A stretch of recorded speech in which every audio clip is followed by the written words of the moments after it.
What's one of the things that, when it comes to being a father, that you made it a point to do differently than how you were raised? If there's more than one, that's fine. But. Yeah. And it doesn't have to be a drastic change. I don't think it has to be anything drastic. Well, so honestly, I mean, it kind of is. So my dad was a mason, bricklayer, for 38 years for the same company. Ooh. So literally apprenticeship through retirement, same company. And in him, I earned a work ethic. I don't know what kind of hours he put in realistically, but it was probably 60 hours a week at least. Laying brick, laying cinder block most of the time. Because they were building buildings in Milwaukee for commercial buildings, brick commercial buildings, you know. And then on the side, he would help build houses and build fireplaces and front walkways and whatever. So I knew for myself with my business, I wanted to be able to support our family financially the way he did. I mean, you're a mason for that long, you make good money and good pension, all these things, right? But beat his body up. And he told me from a very young age, he's like, you are much more intelligent than me. Do not go into the trades and what I'm doing. Like, go do something else. You're much smarter than me, you know. Which, looking back on it, he's an artist. I mean, that's a whole nother conversation. But the things he could do with brick and stone was absurd. So for me, I wanted to be able to provide for my family in the same way that he was able to, while also being able to be present the way that he wasn't able to. Because I've also realized, as I've worked on myself and my shortcomings and the things I'm passionate about and what I stand for and my why and all these things, is a big part of why I act the way I do and I do the things that I do is because of the internal resentment I had for the lack of being there that wasn't for my dad. So it's being there for my daughters. And it's not just being there physically, because again, I still love moving. I love doing all these things. I'm passionate about it. That's why I have a gym. That's why I'm building a business of performance coaching and speaking primarily about movement and the ripple effect that has on everything in life.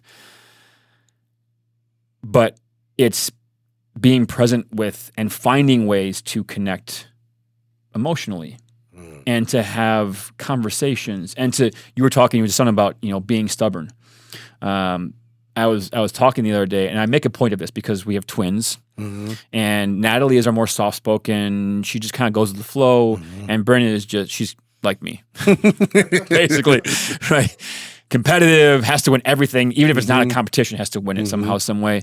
And so I can't tell Natalie, Natalie is really, really observant. Like, she'll just sit back and just watch and look, and then she'll say something profound, and you're like, how did you even how did you see that?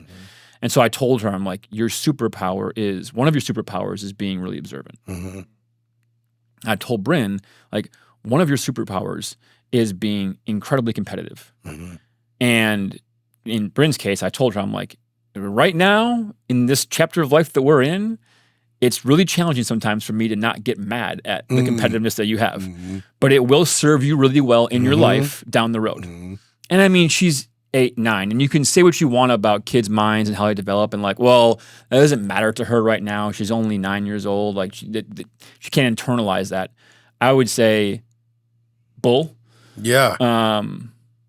Because there's too much information out there psychologically and neuropsychological information to say that when you get that reaffirmation in the things that you do, it is just deposit. It's like deposits in a bank. Yeah.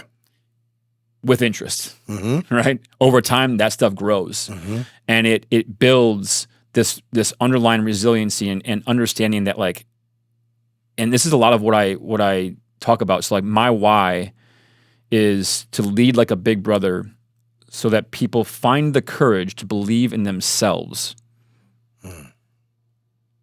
I firmly believe that we all have all of it inside, because we are not even close to understanding what the human body is capable of. We aren't even scratching the surface of it. And even with AI, it's not even coming close. So if you empower kids with that knowledge that, yes, your competitiveness and your observation or your observantness, I guess, are there downfalls to that? Absolutely. There's a negative to every positive. Yep. But understand that these things are part of what makes you unique. And I'm going to help facilitate that. Again, facilitate until I'm blue in the face. Because it will benefit you somehow, some way. Do I know or do you know? No. Does that mean that you should be a competitive bull rider or a bird watcher? No. No. But something in the things that you're going to do in your life. Yeah. If you recognize that you have that and that's a skill set that you have better than almost everybody else, it will be a benefit to them. But someone's got to tell them that. Yeah. Someone has to. And I think it's kind of the function of this movement with fathers and dads that we're realizing we can be the ones to tell them that. It doesn't have to be mom.